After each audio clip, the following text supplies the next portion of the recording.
Welcome student. Chapter number 12 electricity chapter 12 के अंदर last topic में हमने देखा था, जो ग्राफ बनाया था उसमें आर का वैल्यू जो मिल रहा था वो कांस्टेंट मिल रहा था। That is called or is called resistance. और यहाँ पर स्टूडेंट आप देख सकते हो कि जो यहाँ पर मैंने आज का क्वेश्चन लिया है, difference between conductor and insulators. तो इंसुलेटर किसे बोलते हैं, कंडक्टर किसे बोलते हैं। आपको पता है कि जो मेटल होती है, मेटल के अंदर फ्री इलेक्ट्रॉन्स होते हैं और फ्री इलेक्ट्रॉन्स के कारण ही उसमें से इलेक्ट्रिसिटी इजीली पास आउट होती है। तो यहाँ पर हम समझेंगे the electric current following in a conductor is due to the motion of the free electrons. Motion, जब इलेक्ट्रॉन्स मोशन में होते हैं यानी में गति में होते हैं तो उसके वजह से इलेक्ट्रिसिटी जो होती है वो यहाँ हमें मिलती है। यानी कि यहाँ the electric current is following in a conductor is due to the motion of the free electron in a fixed direction. Circuit के अगर हम बात करें तो जो पॉजिटिव इलेक्ट्रॉन, पॉजिटिव जो यहाँ पर होता है चार्ज, वो यहाँ पर होता है पॉजिटिवली जो चार्ज होता है वो पॉजिटिवली चार्ज के ऑपोजिट इलेक्ट्रॉन्स जाते हैं। तो ऑपोजिट इलेक्ट्रॉन्स जाते हैं और ऑपोजिट जाने के कारण यहाँ पर जो करंट फ्लो होता है वो पॉजिटिव से लेकर नेगेटिव की तरफ होता है। तो स्टूडेंट यहाँ पर फ्री इलेक्ट्रॉन्स के कारण यहाँ पर इलेक्ट्रिसिटी जनरेट होती है। तो यहाँ पर आप देख सकते हो इन अ फिक्स डायरेक्शन, उनका डायरेक्शन फिक्स रहता है और जो करंट फ्लो होता है वो पॉजिटिव से नेगेटिव की तरफ होता है। हमने देखा था कन्वेंशनल करंट के बारे में पढ़ा था, जो करंट का फ्लो होता है वो जो इलेक्ट्रॉन्स का फ्लो होता है वो बिल्कुल ऑपोजिट होता है, लेकिन जो करंट का फ्लो होता है वो पॉजिटिव टू नेगेटिव जाता है। तो करंट जो होता है, पॉजिटिव करंट ज्यादा होता है और ज्यादा से कम की तरफ वो फ्लो करता है। तो यहाँ पर फ्री इलेक्ट्रॉन्स के कारण यहाँ पर electric current following in a conductor is due to the motion of the free electrons in a fixed direction. These electrons collide with the ions, atom or molecule of the conductor। यानी conductor के अंदर जो ions होते हैं, molecules होते हैं, उनके साथ इलेक्ट्रॉन्स जो होते हैं वो यहाँ पर कोलाइड करते हैं एक दूसरे के साथ, और कोलाइड करने पर यहाँ पर उनकी जो स्पीड है वो कम हो जाती है। अगर आप गाड़ी लेके या स्कूटर लेके बाइक लेके जाते हो और आपको पता है कि आगे खड्डा आने वाला है तो आपकी जो स्पीड होती है वो कम हो जाती है। उसी तरह जब इलेक्ट्रॉन्स फ्रीली मूव कर रहे होते हैं तो मॉलिक्यूल्स, आयंस उसके साथ कोलाइड करते हैं और कोलाइड करने के कारण उसकी जो स्पीड होती है, उसका जो मोशन होता है वो यहाँ पर कम हो जाता है। सो यहाँ पर direction, this electrons collide with the ions, atom और मॉलिक्यूल्स ऑफ द कंडक्टर। यानी कंडक्टर के अंदर जो आयंस होते हैं, मॉलिक्यूल्स होते हैं, उसके साथ यहाँ पर वो कोलाइड करता है और कोलाइड के कारण उसका जो मोशन होता है वो मोशन यहाँ पर कम हो जाता है। तो विद द आयंस, एटम्स और molecule of the conductor this retards there motion. यानी कि जो उनकी स्पीड होती है वो कम हो जाती है। जो मोशन में होता है वो मोशन की स्पीड, जो मोशन होता है गति में होता है वो कम हो जाती है। जिस तरह से आप लोग स्कूटर, बाइक या कार लेके जाते हो तब आपको पता है गड्ढा आने वाला है तो आप वहां पर स्पीड आपकी कम कर देते हो, कम हो जाती है।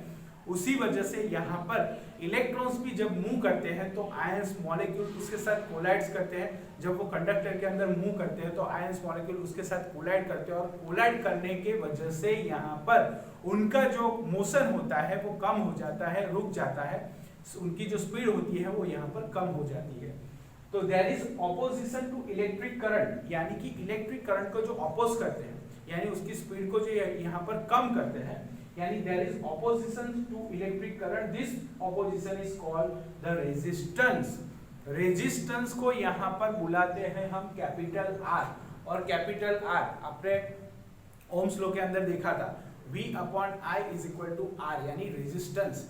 V हमारा वोल्टेज, यहाँ पोटेंशियल डिफरेंस उसे हम वोल्टेज में लिखते हैं और करंट जो होता है वो हम एम्पियर में लिखते हैं। तो यहाँ पर रेजिस्टेंस, रेजिस्टेंस का मतलब यहाँ पर ये होता है कि जब इलेक्ट्रिक करंट पास होता है तो इलेक्ट्रिक करंट में बहुत ही यहाँ पर जो कठिनाई आती है, मतलब यहाँ पर आयंस, मॉलिक्यूल्स उसके साथ कोलाइड होते हैं और कोलाइड के कारण उनका जो मोशन होता है वो कम हो जाता है, घट जाता है, रिड्यूस हो जाता है। उसी को हम बोलते हैं रेजिस्टेंस। कंडक्टर के अंदर जो उनकी मोशन को यहाँ पर कम कर देता है उसी को ही हम बोलते हैं रेजिस्टेंस।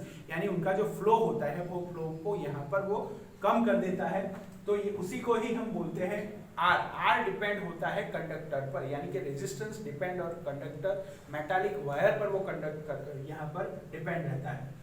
सो good conductor like copper, aluminium offer low resistance, यहाँ पर जो गुड कंडक्टर्स है, good conductors like copper, aluminium etcetera offer low resistance to the flow of current. यहाँ पर जो एल्यूमिनियम है, कॉपर है, उसके अंदर यहाँ पर जो रेजिस्टेंस होता है वो कम होता है, और कम होने के कारण resistance to the flow of current, this is because they contain a large number of free electrons। यानी कि एल्यूमिनियम की बात करें तो एल्यूमिनियम मेटल है, और यहाँ पर वो उनके पास लार्ज नंबर ऑफ इलेक्ट्रॉन्स होते हैं, और लार्ज नंबर ऑफ इलेक्ट्रॉन्स के कारण यहाँ पर उनका जो रेजिस्टेंस होता है वो कम रहता है, और कम रहने के कारण वो ज्यादा यहाँ पर करंट पास करते हैं। यहाँ पर आप देख सकते हो aluminium low resistance to the flow of current, यानी पर रेजिस्टेंस होता है, नहीं होता है ऐसा नहीं, लेकिन उनके अंदर का जो रेजिस्टेंस होता है वो कम होता है, और कम होने के कारण this is because they contain a large number of free electrons, यानी कि एल्यूमिनियम कॉपर के अंदर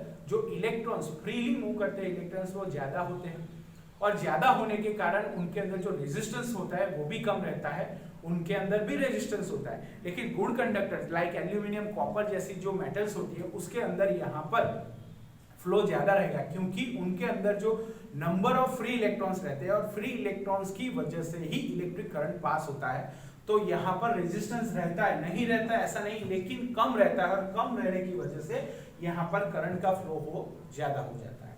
then insulator, insulator there are no free electrons, जो इंसुलेटर होते हैं उसके अंदर फ्री इलेक्ट्रॉन्स नहीं रहते, there are no free electrons, as a result practically no electric current follow through them।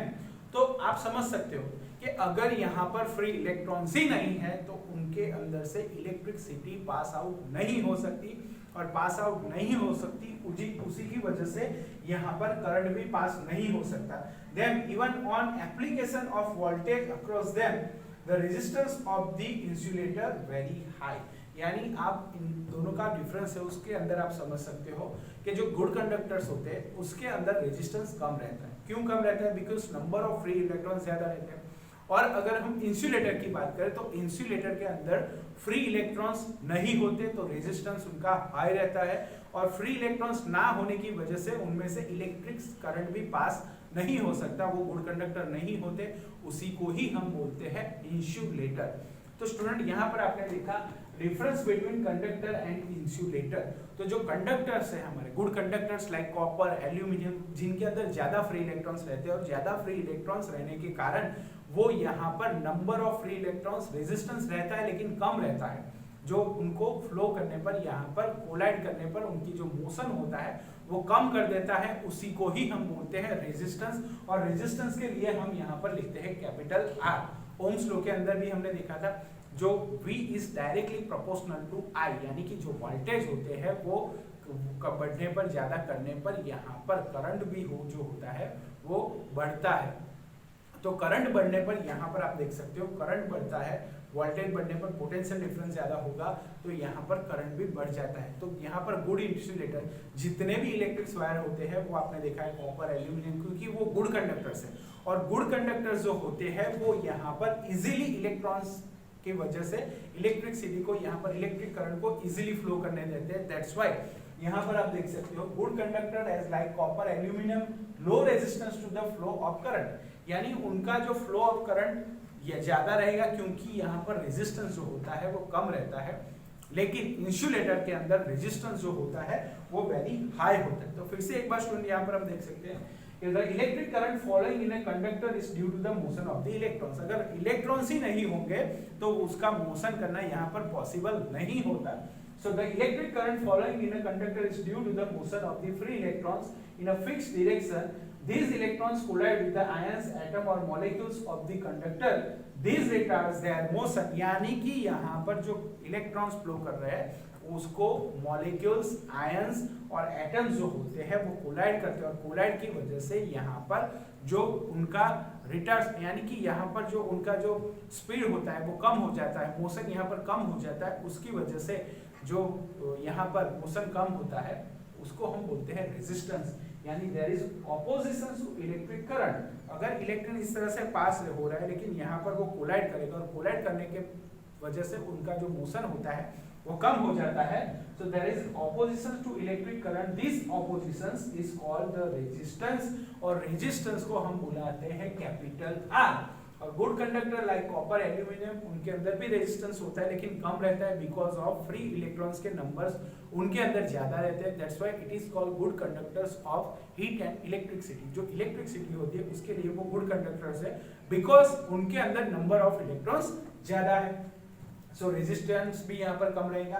लेकिन इंसुलेटर की अगर बात करें तो there are no free electrons. तो इंसुलेटर्स के अंदर फ्री इलेक्ट्रॉन्स नहीं रहते और फ्री इलेक्ट्रॉन्स नहीं होने के कारण यहाँ पर जो रेजिस्टेंस होता है वो वेरी हाई रहता है और वेरी हाई रेजिस्टेंस के कारण उनमें से इलेक्ट्रिक करंट पास नहीं होता। That's why it is called insulator.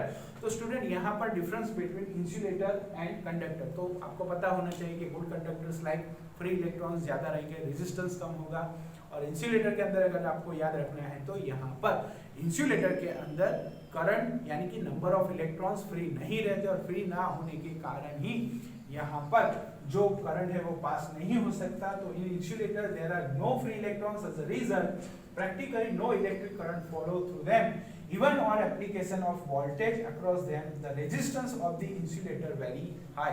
तो इंसुलेटर के अंदर रेजिस्टेंस ज्यादा रहता है और कंडक्टर के अंदर रेजिस्टेंस कम रहता है। और इंसुलेटर और यहाँ पर जो गुड कंडक्टर है उन दोनों के बीच में आता है सेमीकंडक्टर। सेमीकंडक्टर को हम आगे पढ़ेंगे।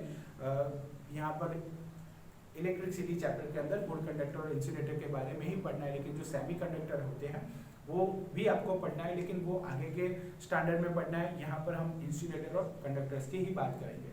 तो स्टूडेंट इसे अच्छी तरह से पढ़ लो, अच्छी तरह से पढ़ने के बाद अपनी नोटबुक में कंप्लीट कर लो। Okay student, goodbye, good luck.